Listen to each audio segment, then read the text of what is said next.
যেহেতু বেলা ছোট, ঘুম থেকে উঠতে উঠতে সবার খুব দেরি হয়ে গেছিলো।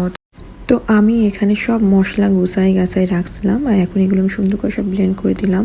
দিয়ে আমি এখানে দিয়ে দিলাম জিরের গুঁড়োটা, দিয়ে দেবো আমি এখানে হচ্ছে মরিচের গুঁড়ো, যেহেতু বিরিয়ানি দিয়ে কিন্তু একটু ঝাল ঝাল লাগলে কিন্তু বেশ ভালো লাগে না। এখন দিয়ে দিলাম একটু ধনের গুঁড়ো আর দিয়ে দিলাম লবণ। তো এটা দিয়ে আমি সেই মশলা দিয়ে, আর এখানে আছে বিরিয়ানির মশলা। আমি আজকে বিরিয়ানির মশলা দিয়ে রান্না করব, যেহেতু শর্টকাটে রান্না। আমি এটা সন্ধ্যের দিকে বসাচ্ছিলাম, রাতে সবাই খাবে। তো আমি এখানে সব মশলা করে দিয়ে আর লেবু দিচ্ছিলাম। টক দই আমি দিতে চাচ্ছিলাম, কিন্তু বাসায় একজনের টক দই খেতে চায় না। তো এই জন্য ভাবলাম যে লেবু দিই, আর লেবু দিলে ভালো লাগবে। তো এখানে লেবু দিয়ে আমি এটা সুন্দরভাবে সব কিছু ম্যারিনেট করে রাখবো। আমি বেশি সময় ম্যারিনেট করে রাখিনি আসলে, যেহেতু আমার তো সবসময় বাবুর রুটিন হিসাবে চলতে হয়। আসলে আমার নিজের তো রুটিন বলে কিচ্ছু নেই, ওর ঘুম ওর খাওয়া সেটা মাথায় রেখেই আমাকে সব কাজে হাত দিতে হয়। তো যেহেতু আমি জানি ও আবার 1-2 ঘন্টা পর ঘুমের চাপ আসবে,